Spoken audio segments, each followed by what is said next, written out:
ശരിക്ക് കേൾക്കണം. ഇല്ലാഹി അല്ലാഹു ബിറഹ്മത്തിഹി, പടച്ചവൻ അവൻ്റെ കാരുണ്യം കൊണ്ട് എന്നെ പൊതിഞ്ഞിട്ടല്ലാതെ, പടച്ചവൻ്റെ കാരുണ്യം കൊണ്ട് എന്നെ പൊതിഞ്ഞില്ലെങ്കിൽ ഈ നിസ്കാരം കൊണ്ടും നോമ്പ് കൊണ്ടും മാത്രം ഞാനും രക്ഷപ്പെടാൻ പോകുന്നില്ല. പടച്ചവൻ്റെ കാരുണ്യം വരണം. അതാണ് റഹ്മത്ത്, കാരുണ്യം എന്നുള്ളത്. കരുണ എന്നത് ദയാവായ്പിൻ്റെ അടയാളമാണ്. ദയ തോന്നണം. പടച്ചവന് നമ്മോട് ദയ തോന്നിയെങ്കിൽ മാത്രമേ രക്ഷപ്പെടുള്ളൂ. ആരോടാണ് പടച്ചവന് ദയ ഉണ്ടാവുക? ലാ യർഹമുല്ലാഹ്, അള്ളാഹ്ക്ക് കരുണ തോന്നുകയില്ല. മൻ, ഒരാളോട്. ലാ യർഹമുന്നാസ, ജനങ്ങളോട് കരുണ ചെയ്യാത്തവരോട്. നോക്കണം, ജനങ്ങളോട് കരുണ ചെയ്യണം. അത് ജനങ്ങൾ മാത്രമല്ല, പക്ഷി മൃഗാദികൾ തൊട്ട് സസ്യലതാദികൾ വരെ പടച്ചവന്റെ സൃഷ്ടികളിൽ പെടുന്നതാണ്. ഒരു മരം വെട്ടുമ്പോൾ ഒരു മരം നട്ടിരിക്കണം. ഒരു മരം നശിപ്പിക്കുമ്പോഴുണ്ടാകുന്ന അനുഗ്രഹങ്ങൾ ഒരുപാട് കുറയാണ്. അതുകൊണ്ടാണ് ഖബറിടത്തിൽ നമ്മൾ മീസാൻ കല്ലിൻ്റെ തൊട്ടടുത്ത് ഒരു മരക്കൊമ്പ്, ഒരു ചെടി നടും. അത് കാരുണ്യത്തിൻ്റെ വർഷത്തിന് വേണ്ടിയാണ്. ആ ഖബറിൽ കിടക്കുന്ന ആളുകൾക്ക് ആശ്വാസമാണ്. പ്രവാചക തിരുമേനി ഒരിക്കൽ നടന്നു പോകുമ്പോൾ പറഞ്ഞു, സ്വഹാബത്തെ, ഈ ഖബറിലുള്ള ആളുകൾ ശിക്ഷിക്കപ്പെടുന്നുണ്ട്. അവരെ വീക്ഷണത്തിൽ ചെറിയ കാര്യമാണ് അവർ ചെയ്തത് എങ്കിൽ അള്ളാഹിൻ്റെ അടുക്കൽ അത് വലിയ കാര്യമാണ്. ഒരാൾ ഗൈബത്ത് പറഞ്ഞാലും ഒരാൾ മൂത്രിച്ചപ്പോൾ ലാ യസ്തതിറു മിൻ ബൗലിഹി, മറ കൂടാതെ മൂത്രിച്ചു. അവിടെ ഹദീസിൽ തന്നെ കാണാം, ലാ യസ്തബ്രിഉ മിൻ ബൗലിഹി, മൂത്രിച്ചപ്പോൾ ഇസ്തിബ്രാ ചെയ്യാത്തവർ. മറക്കുക എന്നതിന് മറ്റൊരു പ്രയോഗവും കൂടി അവിടെ നടത്തിയിട്ടുണ്ട് ഹദീസിൽ. ഇസ്തിബ്ര ചെയ്യാത്തവരെന്ന് പറഞ്ഞാൽ മൂത്രം മുഴുവൻ പോവാതെ കഴുകി എണീറ്റ് പോന്നാൽ. നമ്മളൊന്ന് എണീറ്റ് നടന്നു കഴിഞ്ഞാൽ, അതിനാണ് മൂത്രിച്ചു കഴിഞ്ഞാൽ 3 തവണ കുരക്കാനും ശബ്ദമുണ്ടാക്കിയിട്ട് എങ്ങനെയെങ്കിലും അങ്ങോട്ടും ഇങ്ങോട്ടുള്ളത് മാറ്റി ശേഷം കഴുകി വരണം, അല്ലെങ്കിൽ 2 അടി നടക്കണം എന്നൊക്കെ പറയുന്നത്. മുതിർന്ന ആളുകളൊക്കെ അങ്ങനെ ചെയ്യാറുണ്ട്, പഠിച്ച ഉസ്താദന്മാരൊക്കെ അങ്ങനെ ചെയ്യലുണ്ട്. ഒരാൾ ബാത്റൂമിൽ കുറേ ഇരുന്ന് അങ്ങനെ കുരക്കുമ്പോൾ ചിലർ പറയും അയാൾക്ക് നീരിറക്കത്തിൻ്റെ വല്ല അസുഖം ഉണ്ടാവും എന്നാൽ നമ്മൾ ധരിക്കുക. അതല്ല, ഇയാളിത് വേർതിരിക്കുകയാണ്. ഇതൊരു ചെറിയ കാര്യമാണ്. നബി പറയാണ്, നല്ല ശിക്ഷ അവരെ ഏറ്റുവാങ്ങിക്കൊണ്ടിരിക്കുക. ഇനി എന്താ നബി അതിനൊരു രക്ഷ ഉള്ളത്? ഒന്നുമില്ല. നിങ്ങൾ 2 മരക്കൊമ്പ് എടുക്കൂ, 2 മട്ടലുകൾ എടുക്കൂ, എന്നിട്ട് 2 സൈഡിലും കുത്തിവെക്കണം. ആ ഇല പൊട്ടി, ആ മുള പൊട്ടി, അത് എത്രത്തോളം കാലം നിലനിൽക്കുന്നുവോ അത്രത്തോളം ആ ഖബറിൽ കിടക്കുന്ന ആളുകൾക്ക് ഒരു ആശ്വാസം ഉണ്ടാവട്ടെ. മരം ഒരു ചെറിയ കാര്യമില്ല. നാളെയാണ് ഖിയാമത്ത് നാൾ എന്നറിഞ്ഞാലും നിങ്ങളൊരു മരം നടണം എന്ന് പറയുന്നത് അതിൻ്റെ ഭാഗമാണ്. അതാ ഞാൻ പറഞ്ഞത്, മനുഷ്യനോട് മാത്രമല്ല കരുണ, പക്ഷി മൃഗാദികളോട്, സസ്യലതാദികളോട്. വെറുതെയുള്ള വാക്കല്ല. ദോഷിയായ ഒരു പെണ്ണൊരുത്തി നായക്ക് വെള്ളം കൊടുത്ത കാരണത്താലാണ് സ്വർഗത്തിൽ പോയത്. തെറ്റുകാരിയാണ്. അതിൻ്റെ അർത്ഥം തെറ്റെല്ലാം ചെയ്ത് നായക്ക് വെള്ളം കൊടുത്താൽ മതി എന്നല്ല അതിൻ്റെ അർത്ഥം. ഒരു ജീവിയെ രക്ഷിച്ച കാരണത്താൽ പടച്ചവൻ അയാളോട് കരുണ കാണിക്കുകയാണ്. അതൊക്കെ ലക്കിയാണ്, സൗഭാഗ്യമാണ്. നമ്മളൊക്കെ നിസ്കരിച്ചു എന്നുള്ളത് കൊണ്ട് മാത്രം അവിടെ രക്ഷപ്പെടാൻ പോകുന്നില്ല. ഇനി പള്ളിയിൽ ഇഅ്തികാഫിരുന്നു എന്നതുകൊണ്ട് മാത്രം നേരത്തെ ഉസ്താദ് സൂചിപ്പിച്ചതുപോലെ ഒരു മനുഷ്യന് ഉപകാരം ചെയ്യാത്ത നിസ്കാരത്തിൻ്റെ അപകടവും അപകടമാണ്. ഫവൈലുൽ ലിൽ മുസ്വല്ലീൻ, നിസ്കരിക്കുന്നവർക്കാണ് നാശം. അങ്ങനെ പറഞ്ഞാൽ നിസ്കരിക്കാൻ പോണവനോട് ഞാൻ പോണില്ല, ഇജ്ജ് പോയിക്കോ, എനിക്ക് നാശാണ് എന്നല്ല അതിൻ്റെ അർത്ഥം. അതിൻ്റെ അർത്ഥം ഏത് നിസ്കാരക്കാർ എന്ന് പറയുന്നുണ്ട്, അല്ലദീനഹും അൻ സ്വലാത്തിഹിം സാഹൂൻ, അവർ അശ്രദ്ധവാന്മാരായ നിസ്കാരക്കാരാണ്.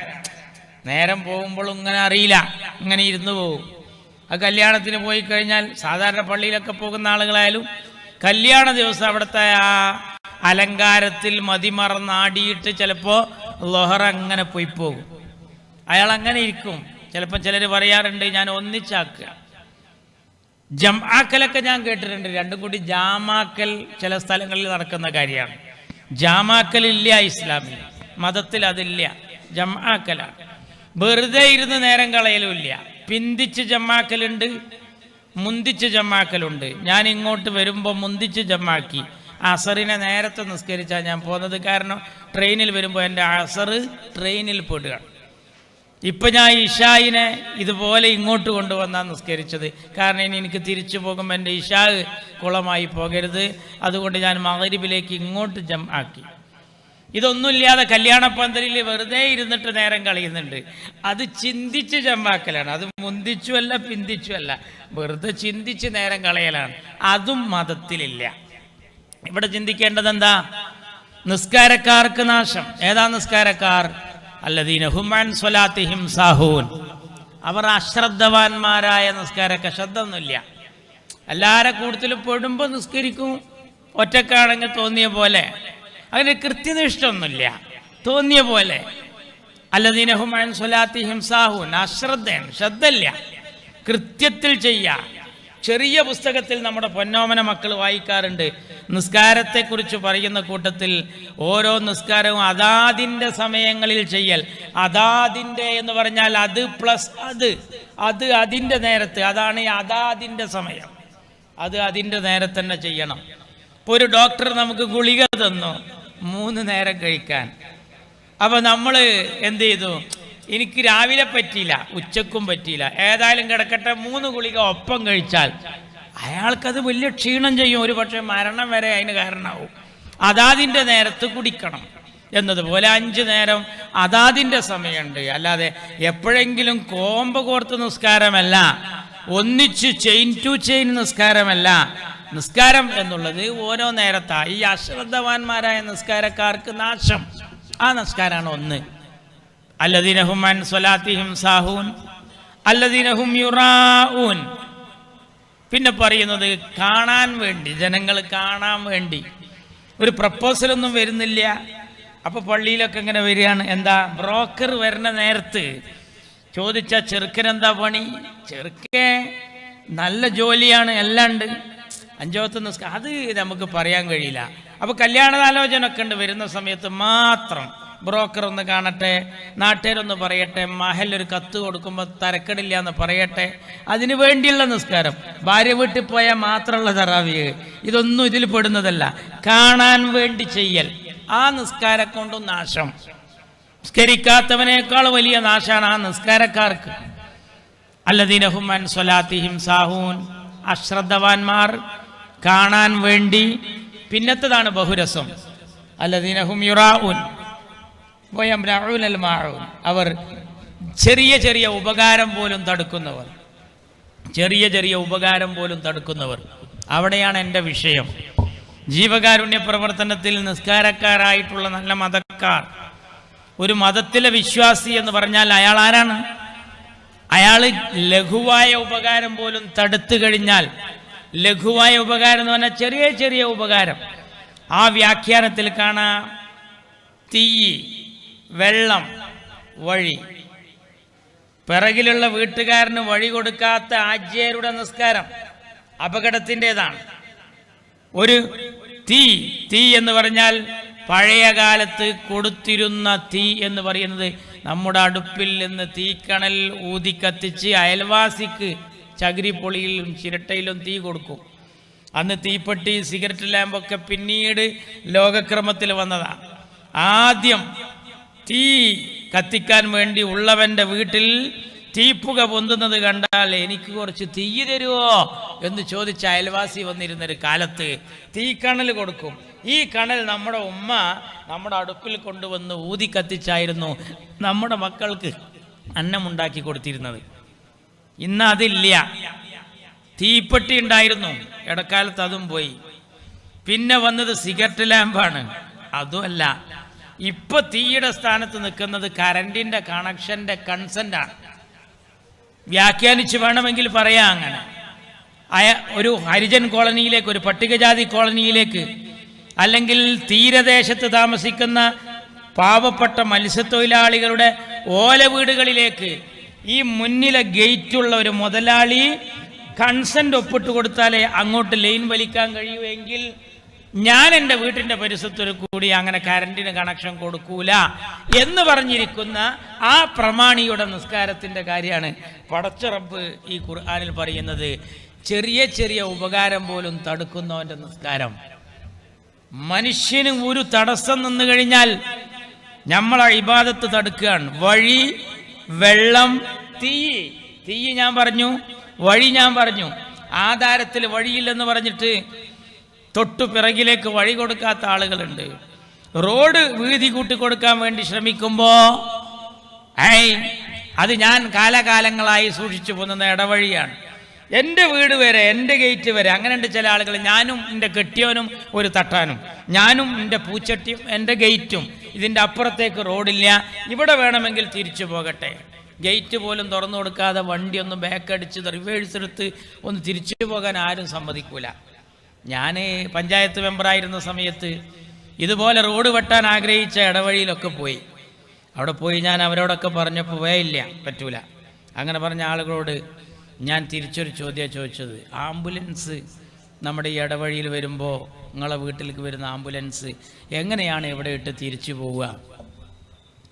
അയാൾ പറഞ്ഞു ഞാൻ വിവരം തരാമെന്ന്. കാരണം ആംബുലൻസ് എന്ന് കേൾക്കുമ്പോൾ ഒരു ബേജാറുണ്ടാവും. അങ്ങനെയാണ്. തീരെ ബേജാറില്ലാത്തവർക്കൊക്കെ ബേജാറാക്കുന്ന ഒരു വാഹനമാണ് ആംബുലൻസ്. അതുകൊണ്ട് പള്ളിയിൽ പായ തികയാതായി നിസ്കരിക്കാൻ. പായിട്ടായിരുന്നു നിസ്കരിച്ചത്. ഇപ്പോൾ മാർബിളും മൊസൈക്കൊക്കെ ആയപ്പോഴാണ് നമ്മളത് മറന്നത്. നിസ്കാരപ്പള്ളിയിൽ പായല്ല. പള്ളിയിലെ ഉസ്താദ് നാട്ടുകാരോട് എല്ലാ വെള്ളിയാഴ്ചയും പറയും ഒരു 10 പായയുടെ കുറവുണ്ട്, ഞാനും മുത്തഅല്ലിമീങ്ങളൊക്കെ നിലത്താണ് കിടക്കുന്നത്, നിസ്കരിക്കാൻ വരുന്ന ആളുകൾക്ക് ചില ആളുകൾ മണ്ണിലാണ് സുജൂദ് ചെയ്യുന്നത്, അതുകൊണ്ട് പായ വേണം. നാട്ടുകാർ ആ വഴിക്ക് ശ്രദ്ധിച്ചില്ല. അപ്പോൾ ഉസ്താദ് പറഞ്ഞു ഇന്നൊരു കൂട്ടു പ്രാർത്ഥന ഉണ്ട്, എല്ലാവരും റെഡി ആയിരിക്കണം എന്ന്. എന്നിട്ട് അദ്ദേഹം പറഞ്ഞു എല്ലാവരും കൈപൊക്കാൻ പറഞ്ഞു. എല്ലാവരും കൈപൊക്കി. അദ്ദേഹം ദുആ ചെയ്തു, ഖാലിക്കായ റബ്ബേ, റഹ്മാനായ റബ്ബേ, ഈ നാട്ടിൽ നിന്നും ഒരു 10-20 ആളെ നീ അർജന്റായി മൗത്താക്കണേ തമ്പുരാനെ എന്നൊരൊറ്റ ദുആ. എന്താ കാര്യം? ഒരു 10 ആളെ പൊതിഞ്ഞു കൊണ്ടുവരുമ്പോൾ എന്തായാലും ഒരു 20 പായ അല്ലെങ്കിൽ ഒരു 10 പായ ചുരുങ്ങിയത് കിട്ടുമല്ലോ.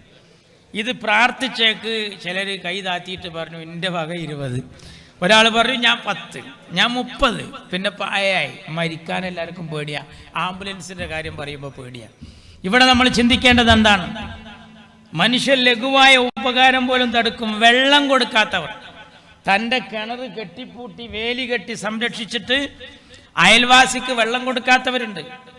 യുദ്ധത്തിൽ കഷ്ടപ്പെടുന്ന ആളുകൾക്ക് വെള്ളം കൊണ്ടുപോയി കൊടുക്കുമ്പോൾ ദാഹിച്ച് വലഞ്ഞ് ചോര വാർന്നൊലിച്ച് റൂഹ് പിരിയാൻ നിൽക്കുന്ന സ്വഹാബ കിറാം പറയത്രേ, എനിക്കല്ല തരേണ്ടത്, എന്നേക്കാൾ കഷ്ടമാ കിടക്കുന്ന ആളാ, കണ്ടോ അയാൾക്ക് കൊടുക്ക്, അത് അങ്ങോട്ടാ കൊടുക്കാൻ പറയാം. നമ്മളിപ്പോൾ പഞ്ചായത്തിൽ നിന്നൊരു വീട് പാസ്സാകുമ്പോൾ എനിക്ക് വീട് കിട്ടണമെന്ന് എൻ്റെ ആഗ്രഹം. അങ്ങനെയല്ല വേണ്ടത്. എൻ്റെ വീടിനേക്കാൾ ചോർന്നൊലിക്കുന്നത് ആ വീടാണ്, എനിക്ക് പാസ്സാകുന്ന വീട് അയാൾക്ക് കൊടുക്കുക എന്ന് പറയണം. അതാണ് നീതി, അതാണ് തത്വം. മനുഷ്യരങ്ങനെയാ ചെയ്യേണ്ടത്. ചെറിയ ഉപകാരം പോലും തടുക്കാൻ പാടില്ല. വഴി, വെള്ളം, തീ, ഇതൊക്കെ ഈ ഗണത്തിൽ പെടുന്നതാണ്. അയൽവാസിക്ക് തടസ്സമാകുന്ന കിണറ്റിൻ്റെ അടുത്തുള്ള മരം വെട്ടിക്കൊടുക്കാത്തവൻ്റെ നിസ്കാരം ചെറിയ സംഭവമല്ല. അയൽവാസിയുടെ കിണറിൻ്റെ സമീപത്ത് നമ്മുടെ പറമ്പിലൊരു പുളിമരം നിൽക്കുന്നുവെങ്കിൽ അതിൻ്റെ ഇല ആ വെള്ളത്തിന് ഹാനികരമാണ് എന്ന് അയാൾ 10 വട്ടം പറഞ്ഞിട്ടും എന്താ നമ്മൾ പറയുന്ന വർത്താനം? എൻ്റെ പറമ്പിൽ, എൻ്റെ മതിലിൻ്റെ പുറത്ത് ഞാനൊരു പുളി വെച്ചാൽ നിനക്കെന്താ ഛേദം എന്ന് ചോദിക്കുന്നവരോടാ പറയുന്നത്. ഛേദം ചെറുതല്ല, വാസന പോലും അപകടത്തിലാണ്. മത്സ്യം കഴുകിയിട്ട് അയൽവാസിക്ക് ദുർഗന്ധം വമിക്കുന്ന രൂപത്തിൽ അയാൾക്ക് മോശമായ രീതിയിൽ അയാളുടെ വീടിൻ്റെ സമീപത്ത് കൊണ്ടുപോയി ഒഴിക്കുന്നത് അയാൾക്ക് ദോഷമാണെങ്കിൽ ഈ ആളുടെ കാര്യം കഷ്ടമാണ്. അയൽവാസി നിർഭയനാകണം. എങ്കിലേ അഷ്റഫുൽ ഖൽഖ് റസൂൽ കരീം സല്ലല്ലാഹു അലൈഹി വസല്ലം പ്രത്യേകം പറഞ്ഞതാണ്, അയൽവാസി നിർഭയനാവണം ഒരാളെ തൊട്ട്, എങ്കിലേ അയാൾ രക്ഷപ്പെടൂ. അതേതാണ്? എൻ്റെ അയൽവക്കത്ത് താമസിക്കുന്ന ഒരാളെ എന്നെ കണ്ട വിറക്കാൻ പാടില്ല. അയാൾ നാട്ടുകാരോടൊക്കെ പറയാണ്, ആ മനുഷ്യനൊന്ന് വിറ്റുപോയെങ്കിൽ ഒന്ന് കിടന്നുറങ്ങായിരുന്നു എന്ന് പറയുന്ന കോലത്തിൽ അയൽവാസി പാടില്ല. നമ്മളെ കൊണ്ട് അയാൾ നിർഭയനാവണം. അങ്ങനെ പറഞ്ഞാൽ എൻ്റെ അയൽവാസി പറയണം, മൂപ്പരുണ്ടാവുമ്പോൾ ഞമ്മക്കൊരു ധൈര്യമാണ്, മൂപ്പരുണ്ടാവുമ്പോൾ ഈ വീട്ടിൽ നിൽക്കാനൊരു ധൈര്യമാണ്, വലിയ സഹായിയാണ്. അങ്ങനെ നമ്മൾ വീടൊഴിഞ്ഞ് പോരുകയാണ്, അയാൾ നിന്ന് കരയാണ്, ഇനി എനിക്ക് ഇതുപോലെ ഒരാളെ കിട്ടുമോ എന്ന് പറയണം. അതാണ് യഥാർത്ഥ അയൽവാസി. നമ്മൾ ചിന്തിക്കേണ്ടത് മിണ്ടാപ്രാണികളെ വരെ സ്നേഹിച്ചാലേ ഇത് കിട്ടൂ. അതാ ഞാൻ നേരത്തെ പറഞ്ഞത്, നല്ല നല്ല മോശക്കാരിയായ ഒരു സ്ത്രീ നായക്ക് വെള്ളം കൊടുത്ത കാരണത്താൽ സ്വർഗത്തിൽ പോകുന്ന കഥ വായിച്ചു പോകാനുള്ളതല്ല, തിരിച്ചുണ്ട്. എങ്ങനെ? നല്ല ആബിദായ ഒരാൾ, നല്ല ആരാധനാ കർമ്മങ്ങൾ നിർവഹിച്ച ആൾ, പക്ഷേ അയാൾ പൂച്ചയെ കെട്ടിയിട്ട് ദ്രോഹിച്ചു എന്ന ഒറ്റ കാരണത്താൽ അയാൾക്ക് കഷ്ടം വേറെ വരികയാണ്. അപ്പൊ പൂച്ചയാണ് അവിടെ എന്ന് കരുതിയിട്ട് അങ്ങനെ ചെയ്യാൻ പാടില്ല. നമ്മൾ ആലോചിക്കേണ്ടത്, ജീവിതത്തിൽ മിണ്ടാപ്രാണികളെ സ്നേഹിക്കാൻ ഞാൻ ഇഷ്ടപ്പെടുന്ന പല ആളുകളും വയനാട് ചുരം കയറി പോകുമ്പോൾ വയനാട്ടിലേക്ക് ഓരോ സ്ഥലത്തും കുരങ്ങന്മാർക്ക് ബിസ്ക്കറ്റ് എറിഞ്ഞു കൊടുക്കാൻ നേരത്തെ കയ്യിൽ കരുതി വെക്കാറുണ്ട്. നമ്മെ തെരഞ്ഞു വരുന്ന പൂച്ച നോക്കണം. ഞാനൊരു കവിത എഴുതിയിട്ടുണ്ട്, കാക്കകളുടെ പരാതി എന്നാണ് ആ കവിത. ഹേ മനുഷ്യ, റേഞ്ചില്ല അല്ലേ? ഞാൻ എത്ര വിളിച്ചു, നീ പരിധിക്ക് പുറത്താണ്, പക്ഷെ ഞാൻ വിശപ്പിന്റെ പരിധിക്കകത്താണ്. ഞാൻ പിന്നെയും വിളിച്ചു, എൻ്റെ കുടൽ കരിഞ്ഞെന്ന് പറഞ്ഞിട്ട് നീ തിരിച്ചു പറഞ്ഞു ഞാൻ സ്വിച്ച് ഓഫ് ആണ് എന്ന്. അതാണ് എൻ്റെ കവിത, കാക്കകളുടെ പരാതി. അങ്ങനെ പറഞ്ഞാൽ എന്താ? ഈ കാക്കക്ക് വാട്സപ്പും ഫേസ്ബുക്കും ഒന്നും ഇല്ലല്ലോ. ഞാൻ ഈ റെയിൽവേ സ്റ്റേഷനിൽ ഇറങ്ങിയപ്പോൾ ഞാൻ അവിടെ ഒരു കാഴ്ച കണ്ടു. വേസ്റ്റ് പാത്രത്തിലേക്ക് നായ തലയിട്ടുകൊണ്ട് നാക്ക് നീട്ടിയിട്ട് നമ്മെ നോക്കുകയാണ്.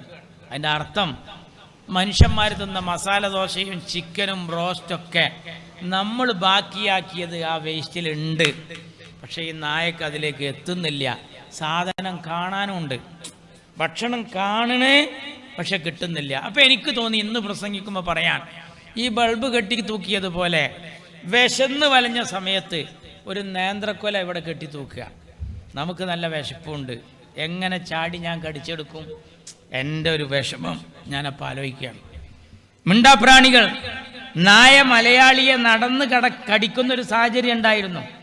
ആ സമയത്ത് ഞാൻ മുംബൈയിൽ കണ്ടു, മഹാരാഷ്ട്രയിൽ സ്കൂൾ കുട്ടികളുമായി നല്ല ചങ്ങാത്തത്തിലാണ് നായ.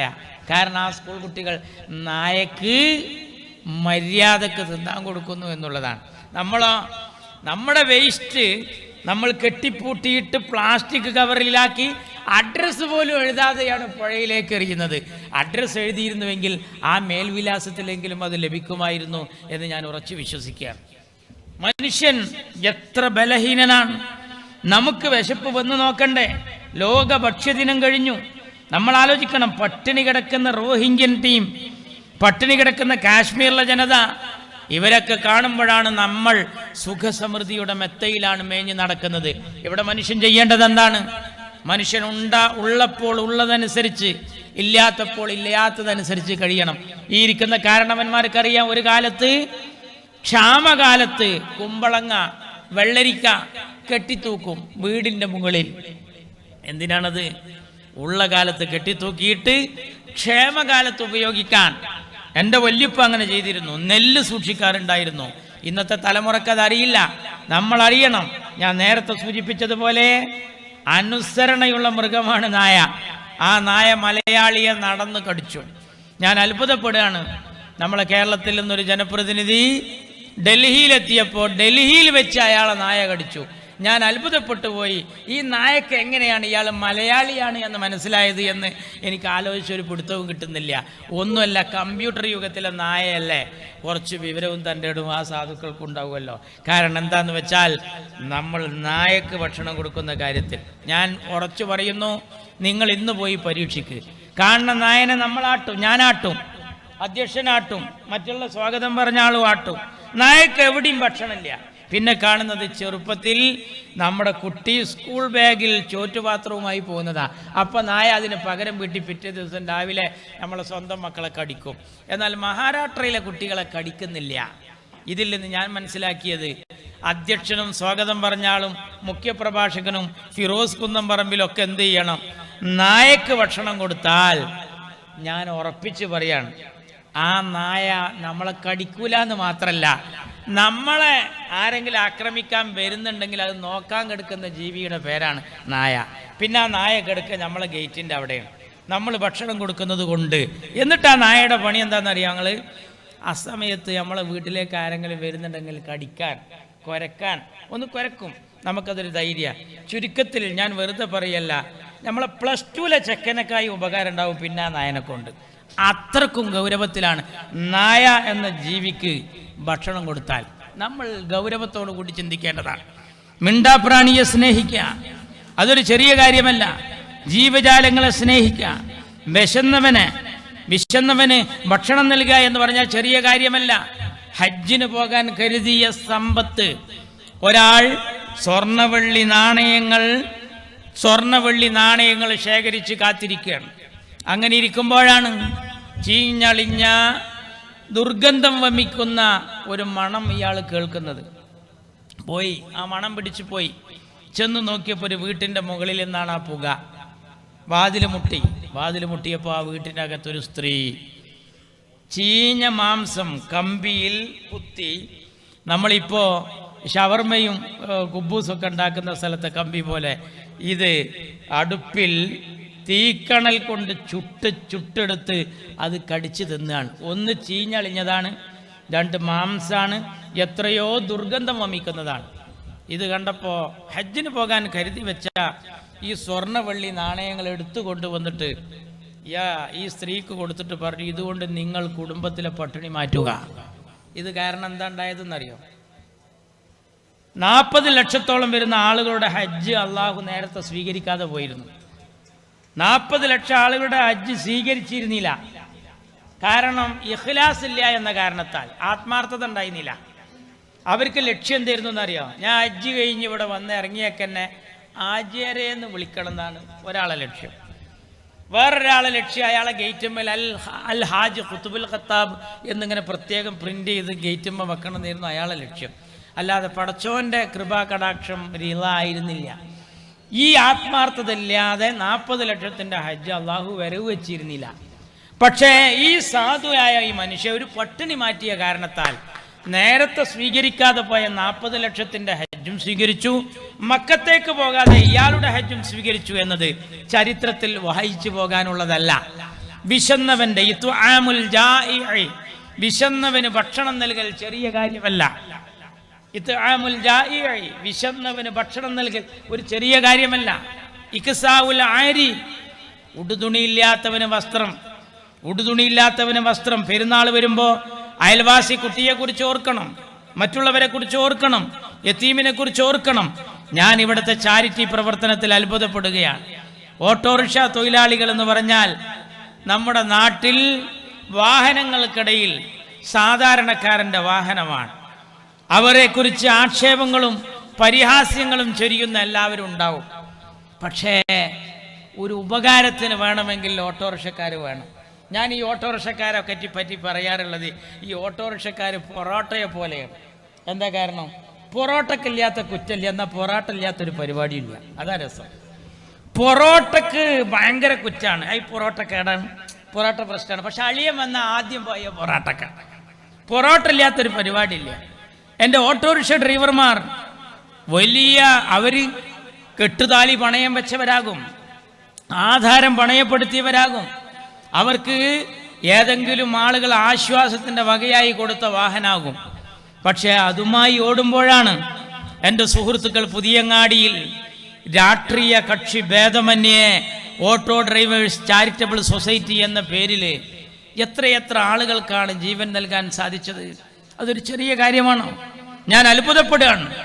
ഇതാണ് വേണ്ടത്. അതാണ് കാരുണ്യത്തിൻ്റെ ആദരം എന്ന പേരിൽ ഫിറോസ് കുന്നുംപറമ്പലിന് ജീവകാരുണ്യത്തിൻ്റെ ജീവസുറ്റ നാമമായി ഇന്ന് കേരളത്തിൽ മലയാളിക്ക് സുപരിചിതനായ പ്രിയങ്കരനായ ഫിറോസിനെ ഇവിടെ ക്ഷണിച്ച് ആദരവ് നൽകാനുള്ള കാരണവും അതൊരു നല്ല കാര്യമാണ്. പ്രോത്സാഹിപ്പിക്കണം. നമ്മൾ പഠിക്കണം. ഞാൻ നേരത്തെ പറഞ്ഞ ആ സൂറത്തിലെ ആദ്യത്തെ വരി ഞാൻ മറന്നുപോയതാണ്. അതിൻ്റെ ആദ്യത്തെ വരി നിങ്ങൾക്കും കാണാതറിയാം, എനിക്കും ഒരുപക്ഷെ കാണാതറിയാം. മതത്തെ കളവാക്കുന്നവരെ നീ കണ്ടില്ലയോ?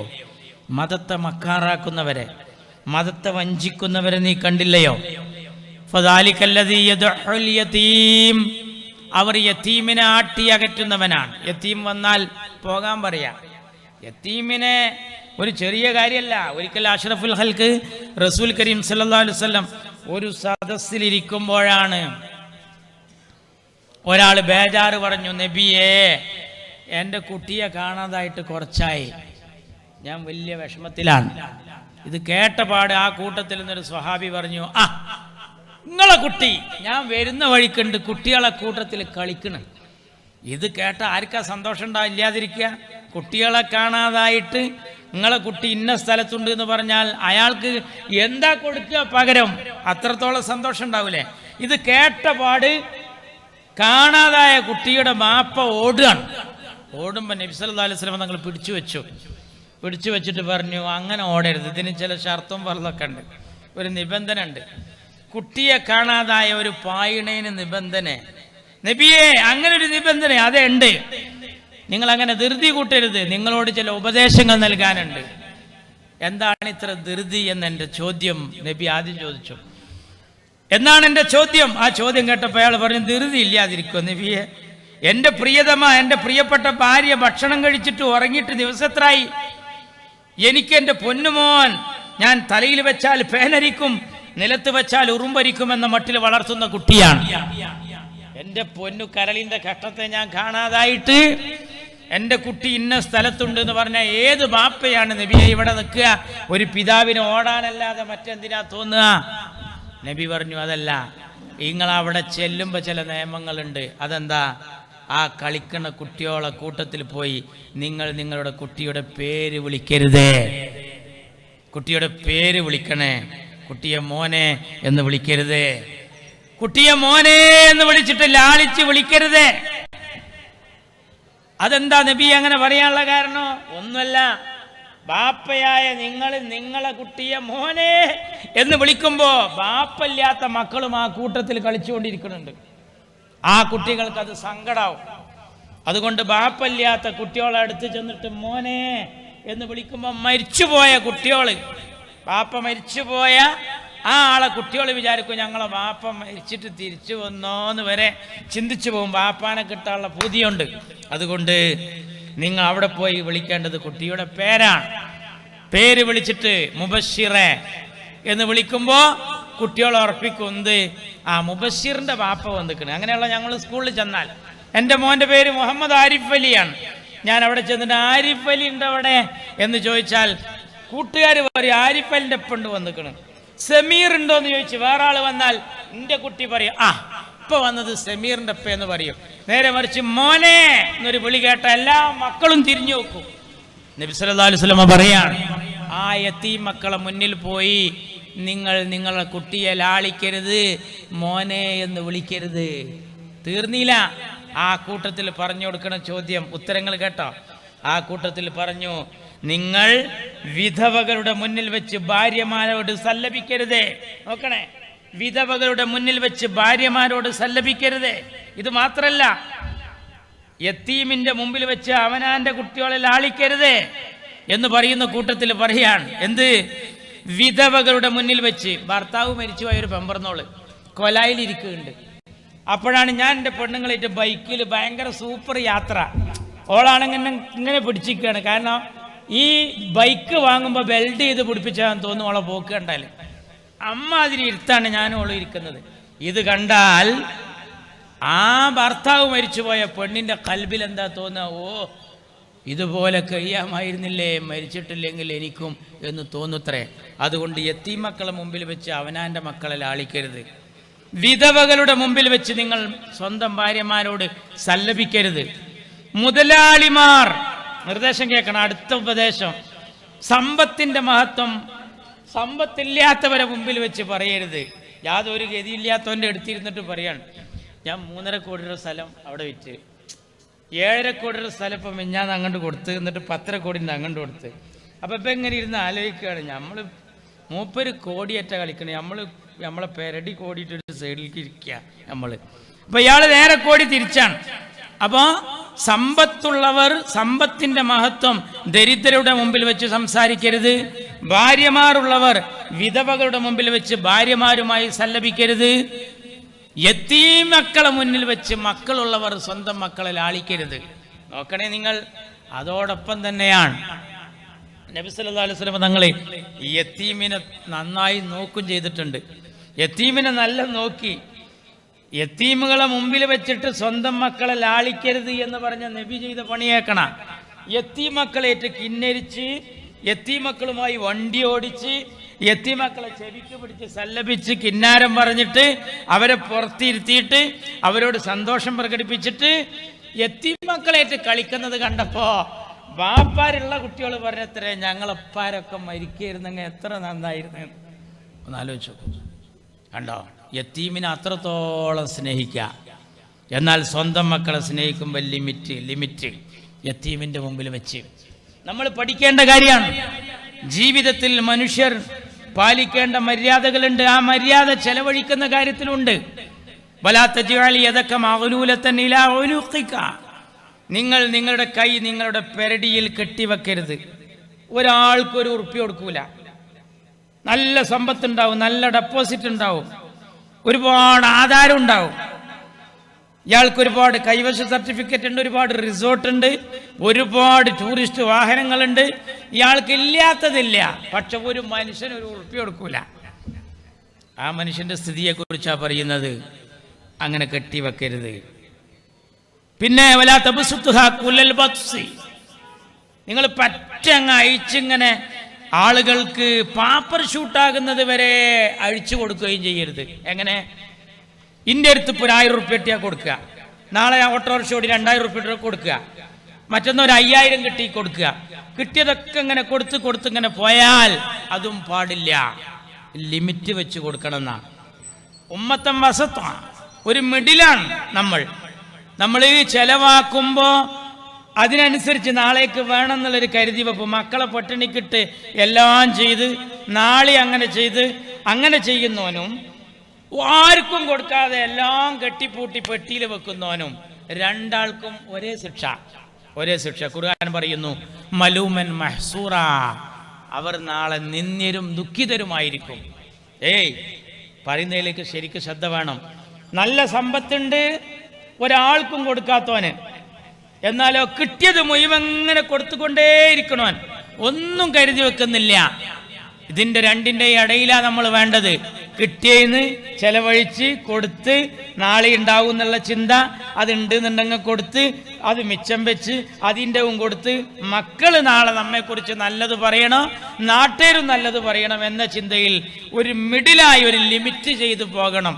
അല്ലാതെ ഇയാൾ വട്ടപൂജയാകുന്ന കോലത്തിൽ കൊടുത്താൽ മലൂമ മഹ്സൂറ, നാളെ നിന്ദ്യനും ദുഃഖിതനും ആവും. അങ്ങനെ പറഞ്ഞാൽ അയാൾ പറയും, ഞാൻ അത്ര വാരി വലിച്ച് കൊടുക്കേണ്ടിയിരുന്നില്ല, ഞാൻ ഇങ്ങനെ ഈ കുത്തുപാളെടുത്തത് ഞാൻ ലിമിറ്റില്ലാതെ ചെയ്തതുകൊണ്ടാണ് എന്ന് അയാളും പറയും. ഇയാളും പറയും. ആര്? നല്ല സമ്പന്നൻ ഒരു മനുഷ്യനും കൊടുത്തില്ല. അയാൾ ആശുപത്രിയിൽ കിടക്കുമ്പോൾ എത്ര ആളുകൾ അങ്ങനെ ഡെപ്പോസിറ്റ് എവിടെയെന്ന് പറയലില്ല, അയാൾ അങ്ങനെ മരിച്ചാണ്ട് പോകും. അയാളെ സമ്പത്ത് കൊണ്ട് പള്ളിക്ക് ഉപകാരമില്ല, ഓട്ടോറിക്ഷക്കാർക്ക് ഉപകാരമില്ല, ചാരിറ്റിക്കില്ല. ഇവിടെ ഷാബാൻ എന്ന കുട്ടി അല്ലേ, ആ കുട്ടിയുടെ ചാരിറ്റി പ്രവർത്തനത്തിൽ നിങ്ങൾ കാണിച്ച ആ വിശാല മനസ്കത ചെറുതാണോ? പക്ഷെ അള്ളാഹുവിൻ്റെ അലംഘനീയമായ വിധി അവിടെ നടന്നു. നമ്മളല്ലല്ലോ അതൊന്നും തീരുമാനിക്കുന്നത്. ഇവിടെ ഇപ്പോൾ ഒരുപാട് നന്മകൾ നിങ്ങൾ ഈ രംഗത്ത് ചെയ്തുകൊണ്ടിരിക്കുക. അതിൽപ്പെട്ട കാര്യങ്ങളാണ് നേരത്തെ ഉസ്താദും ഇവിടെ സൂചിപ്പിച്ചത്. ഉപ്പാക്ക് സഹായിക്കാൻ കഴിയാത്തവരുണ്ട്. ജീവിതത്തിൽ ഉപ്പാനെ സഹായിക്കാൻ കഴിയണം, ഉമ്മാനെ സഹായിക്കാൻ കഴിയണം, ഭാര്യക്കും മക്കൾക്കും കൊടുക്കാൻ കഴിയണം. അങ്ങനെ കൊടുത്ത് അയൽവാസിയെ സ്നേഹിച്ച് സമൂഹത്തെ സേവിച്ച് നാട്ടുകാർക്കും ഉപകാരിയായി മാറി ഒരു ഓട്ടോറിക്ഷക്കാരൻ നാളെ മരണപ്പെട്ടാൽ ആളുകൾ പറയണം, ഏത് പാർട്ടി ആയിക്കോട്ടെ അയാൾ ഒരു മനുഷ്യ സ്നേഹിയായിരുന്നു എന്ന്. എന്നാൽ ഇന്ന് മനുഷ്യപ്പറ്റ് നന്നേ കുറഞ്ഞ കാലഘട്ടത്തിലാണ് നമ്മൾ ജീവിക്കുന്നത്. ഇന്ന് മനുഷ്യ കണക്ഷൻ വളരെ കുറവാണ്. കണക്ഷൻ വേണം, നല്ല കണക്ഷൻ വേണം, ഹൃദയബന്ധം, നല്ല കണക്ഷൻ വേണം. പക്ഷെ എൻ്റെ അഭിപ്രായത്തിൽ ഇന്ന് മനുഷ്യ കണക്ഷൻ വളരെ കുറവാണ്. ഇന്ന് 2 കണക്ഷനാണ് നാട്ടിലുള്ളത്. ഒന്ന് ഫോൺ കണക്ഷനും മറ്റൊന്ന് ഗ്യാസ് കണക്ഷനും. ഈ 2 കണക്ഷൻ മാത്രമേ ഇന്ന് ഹയാത്തിലുള്ളൂ. മറ്റ് മനുഷ്യബന്ധങ്ങൾ നന്നേ കുറഞ്ഞുകൊണ്ടിരിക്കുകയാണ്. ഇവിടെ നിരവധി അപേക്ഷകൾ കിട്ടി ഈ ഓട്ടോറിക്ഷക്കാർക്ക്. ഈ യൂണിയന്റെ ഭാരവാഹികൾ, എൻ്റെ പ്രിയങ്കരനായ സുഹൃത്ത് അൻസാർ അടക്കമുള്ളവരോട് ഞാൻ അന്വേഷിച്ചു, എന്തൊക്കെയാണ് നിങ്ങൾ ഇടക്കാലത്ത് ചെയ്തു പോകുന്നത്. ഞങ്ങളൊരു ചെറിയ തോതിൽ അധിക കാലമായിട്ടില്ല പ്രവർത്തിക്കാൻ തുടങ്ങിയിട്ട്. ഞങ്ങൾ കയ്യിൽ കിട്ടുന്ന അപേക്ഷകളൊന്നും ചെറിയ ചെറിയ കാര്യമല്ല. ഇപ്പം ഇവരുടെ കയ്യിലൊരു അപേക്ഷയുണ്ട്, പലതുള്ളി പെരുവെള്ളം. ഞാൻ അത്ഭുതപ്പെട്ടു പോയിട്ടുണ്ട്. ഓരോ സ്ഥലത്തും ചെല്ലുമ്പോൾ നാളെ നമുക്ക് ഈ ഇരിക്കുന്ന ആർക്കാണ് നാളെ കിഡ്നി രോഗമുണ്ടാവുക എന്ന് നമ്മളാരും കരുതിയിരുന്നിട്ട് കാര്യമില്ല. നമ്മളെന്നൊരു ടെസ്റ്റിന് വിധേയമാക്കിയിട്ട് ഡോക്ടർ ചോദിക്കുന്നൊരു ചോദ്യമുണ്ട്, കൂടെ ആരെങ്കിലും വന്നിക്കണോ? അതോടുകൂടി നമ്മളെ കാലിൻ്റെ അടിയിൽ നിന്നൊരു പുളി വരും. കൂടെ ആരെങ്കിലും വന്നിക്കണോ എന്ന് ചോദിക്കാൻ എന്തൊരു കാരണമുണ്ടല്ലോ. മോനുണ്ടെങ്കിൽ മോനോട് പറയും, ഇപ്പോൾ പുറത്തിരിക്കട്ടെ, നിങ്ങളൊന്നിട്ട് വരി. തിരിച്ച് മോൻ ഇറങ്ങുമ്പോൾ മോൻ അങ്ങോട്ട് പോയ മുഖത്തിലല്ല ഇങ്ങോട്ട് തിരിച്ചു വരുന്നത്. ഡോക്ടറുടെ ഡോറ് തുറന്ന് തിരിച്ചു വരുമ്പോൾ മോൻ്റെ മുഖത്തിനൊരു വാട്ടം. ബാപ്പ ചിക്കിച്ചകഞ്ഞ് ചോദിച്ചു, എന്താ മോനെ ഡോക്ടർ പറഞ്ഞത്? ഒന്നുമില്ല. പിന്നെ ബാപ്പാക്കത് അറിയ പിന്നെയാണ് അറിയുന്നത്, അള്ളാഹു കാത്തു രക്ഷിക്കട്ടെ, ക്യാൻസർ ആണെന്നറിഞ്ഞാൽ പിന്നെ ബിരിയാണിക്ക് ടേസ്റ്റ് ഇല്ല. പിന്നെ ഏത് പൂരത്തിന് പോയാലും ഏത് നേർച്ചക്ക് പോയാലും ഏത് സമ്മേളനത്തിലും കരിമരുന്ന് പ്രയോഗം കാണുമ്പോൾ ഹരമില്ല. പിന്നെ ഇങ്ങോട്ട് ചിരിക്കുമ്പോൾ അങ്ങോട്ട് ദേഷ്യാണ്. നമ്മുടെ ഈ ചിരിയും കളിയൊക്കെ മാറുകയാണ്. പിന്നെ ഷർട്ടായൺ ചെയ്യണമെന്നില്ല, പിന്നെ ഇന്ന ചെരുപ്പ് വേണമെന്നില്ല, ഇന്ന ഫാൻറ് ഇടണമെന്നില്ല, ഇന്ന വണ്ടി തന്നെ വേണമെന്ന് നിർബന്ധമില്ല. എങ്ങനെങ്കിലും തീർന്നു കിട്ടിയാൽ മതി എന്ന് ചിന്തിക്കുന്നൊരു സ്ഥിതിവിശേഷത്തിലേക്ക് വരും. അള്ളാഹു കാത്ത് രക്ഷിക്കട്ടെ. അതെങ്ങനെ തടുക്കുന്നത് പടച്ചോൻ? അത്ഭുതപ്പെട്ടു പോകും. ക്യാൻസർ രോഗമുണ്ട് എന്ന് തിരുവനന്തപുരത്ത് നിന്ന് വിധി എഴുതിയ ഒരാൾ ആ വിവരം അറിഞ്ഞ പാട് എന്നെ വിളിച്ചിട്ട് പറഞ്ഞു, ദുആ ചെയ്യണം, നിങ്ങളോടൊക്കെ എന്തെങ്കിലും പറയാണ്ടെങ്കിലൊക്കെ പൊരുത്തപ്പെടും വേണം, കിട്ടുന്ന വേദിയിലൊക്കെ ദുആ ചെയ്യണം, എനിക്ക് ഇന്ന രോഗമാണെന്ന് ഇന്നറിഞ്ഞു. ഞാൻ ചോദിച്ചു അയാളോട്, ആരാ പറഞ്ഞത്? തിരുവനന്തപുരത്ത് നിന്ന് RCC എന്നാണ്. എന്ത് ചെയ്യാൻ നോക്കും? ഉന്നതരായ ഡോക്ടർമാരാ റീജിയണൽ ക്യാൻസർ സെൻ്ററിൽ. അയാൾ വന്നു. ഞാൻ അത്ഭുതപ്പെട്ടു പോവുക. പ്രിയങ്കരനായ അത്തിപ്പറ്റ ഉസ്താദിനെ അയാൾ നേരിൽ വന്ന് കാണുകയാണ്. ഉസ്താദ് ഒരു തടവലാണ്. ഓരോ മനുഷ്യരുടെ ഒരു വിശ്വാസമാണ്, ഓരോ മനുഷ്യരുടെ ഒരു യഖീനാണ്, ഈമാനാണ്. പ്രിയപ്പെട്ട ഉസ്താദ് പറഞ്ഞു, തഹജ്ജുദ് നിസ്കരിച്ച അള്ളഹാനോട് പറയും, എന്നോടല്ല പറയാന്ന്. നല്ലൊരു ഉത്തരാണത്. തഹജ്ജുദ് നിസ്കരിച്ച അള്ളഹാനോട് പറയും, എന്നോടല്ല പറയാന്ന്, നിങ്ങൾ ദ്വാരക്കണം. അപ്പം ഉസ്താദ് പറഞ്ഞു, അനക്കെന്താ പണി, ഇജ്ജും ദ്വാരക്കണം. തിരിച്ചു പറഞ്ഞു. തഹജ്ജുദ് നിസ്കരിച്ചു, ദ്വാ ചെയ്തു. രണ്ടാമത്തെ ടെസ്റ്റിന് ഇയാൾ RCCയിൽ ചെന്നപ്പോൾ ആദ്യത്തെ ഡോക്ടർ ട്രാൻസ്ഫറാണ്, രണ്ടാമത്തെ ഡോക്ടറാണ് പിന്നെ അവിടെ. അത്ഭുതാവഹം. അയാളുണ്ട് വന്നിട്ട് കാറിറങ്ങിയിട്ടുണ്ട്. ആ കൂടെ വന്നിട്ട് കെട്ടിപ്പിടുത്തം. എന്താ കാര്യം എന്നറിയോ?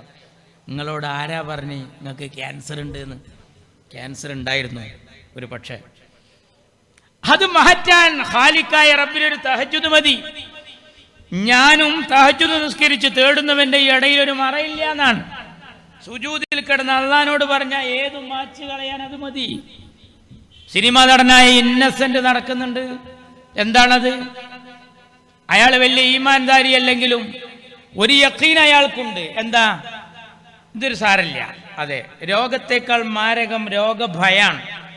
എന്തെങ്കിലും വരുമ്പോഴേക്ക് നാവിലൊരു ഉണല് കാണുമ്പോഴേക്ക് ക്യാൻസർ ആണോ തോന്നുക, ഇവിടെ ഒരു വേദന വരുമ്പോഴത്തിന് കിഡ്നിയാണോ തോന്നുക, ഈ വിരലിനൊരു ചെറിയ തരിപ്പ് വരുമ്പോൾ വാതാണോ തോന്നുക.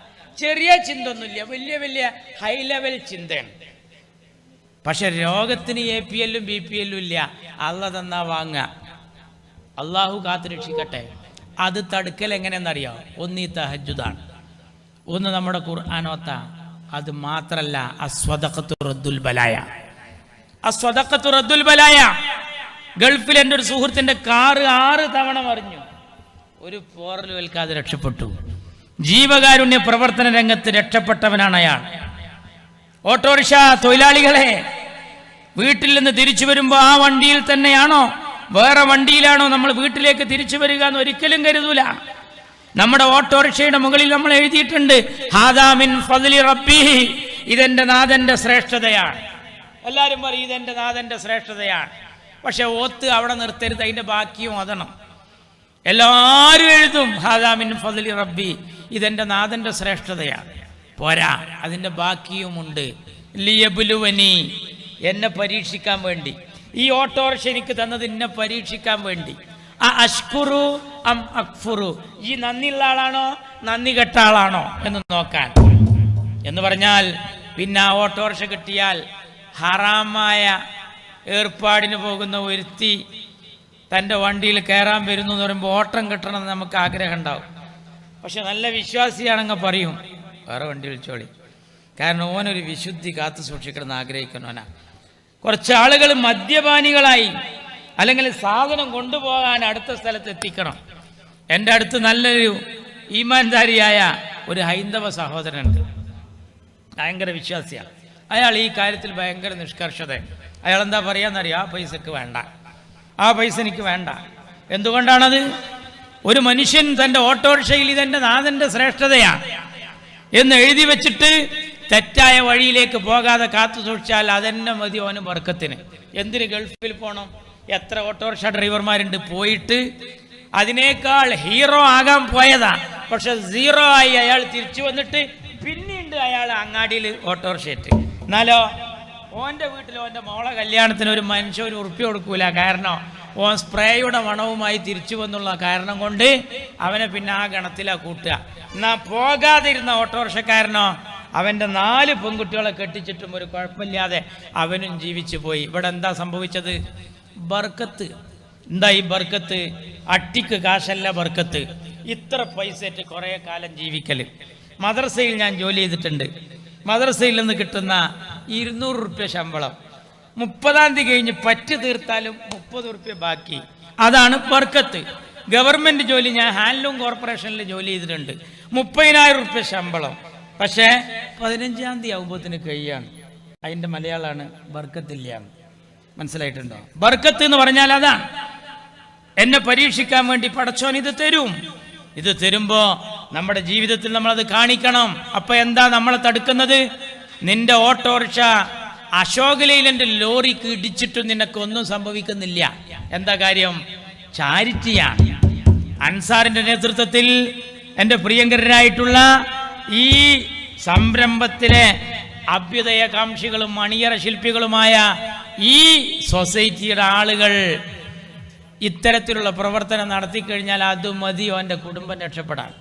വണ്ടി മറിഞ്ഞാലും ഓനൊരു പോറൽ കേൾക്കൂല. അശോക് ലൈലൻഡിന് ഇടിച്ചാലും ആളുകൾ പറയും മഹാത്ഭുതാണ് ഇട്ട മോനെ. ഓട്ടോറിക്ഷയുടെ കിടത്തം കണ്ടപ്പോൾ ഞാൻ മനസ്സിലാക്കി നിന്റെ കാര്യം കഴിഞ്ഞു. ആശുപത്രിയിൽ വന്നപ്പോഴാണ് മനസ്സിലായത്, ഓഹോ കൈക്ക് ഇങ്ങനെ ഒരു കെട്ട് മാത്രമല്ലേ ഉള്ളൂ. അതാണ് അസ്വദഖത്തു റദ്ദുൽ ബലായ. ദാനധർമ്മങ്ങൾ ആഫത്തുകളെ തടുക്കും. ഞാൻ നിങ്ങളോട് ഒരു എളിയ അഭ്യർത്ഥന നടത്തണം. ആരും എണീറ്റ് പോകരുത്, ആരെയും ബുദ്ധിമുട്ടിപ്പിക്കാനല്ല. ഇവരെടുത്ത് കിട്ടിയ ഒരു അപേക്ഷയിൽ ഇപ്പോൾ ഉള്ളൊരു പ്രധാനപ്പെട്ട അപേക്ഷ ഉണ്ട്. ചോർന്നൊലിക്കുന്ന വീട്ടിൽ നിന്ന് ഒരു പാവം കുടുംബം ഒരു വീട്ടിലേക്ക് താമസം മാറ്റുകയാണ്. അവർക്ക് വേണ്ടത് 80,000 രൂപയാണ്. 80,000 രൂപയുണ്ടെങ്കിൽ ഈ മഴയത്ത് അവരെ അങ്ങോട്ട് കെടുത്താൻ സാധിക്കും. ഞാൻ പിരിക്കാൻ വന്ന ആളുമല്ല, എൻ്റെ പണിയോ അതല്ല. പക്ഷേ ഫിറോസ് കുന്നുംപറമ്പിൽ ശ്രദ്ധേയനായത് എന്തുകൊണ്ടാണെന്നറിയാം? അയാൾ മുതലാളി ആയതുകൊണ്ടല്ല. മുതലാളിയുടെയും തൊഴിലാളിയുടെയും ഇടയിൽ ഒരു നൂൽപ്പാലമായി മുതലാളിയെ ചൂണ്ടിക്കാണിച്ചു കൊടുത്ത് പറഞ്ഞു, ഇത് അയാൾ കഷ്ടപ്പെട്ടവരാ.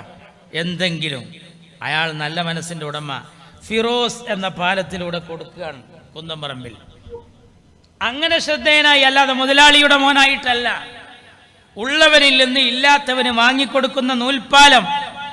അതാണ് ഇവിടുത്തെ ചാരിറ്റിയും ഇവിടുത്തെ ഓട്ടോറിക്ഷ ഡ്രൈവേഴ്സ് ചാരിറ്റബിൾ സൊസൈറ്റി ചെയ്യുന്നതും അതാണ്.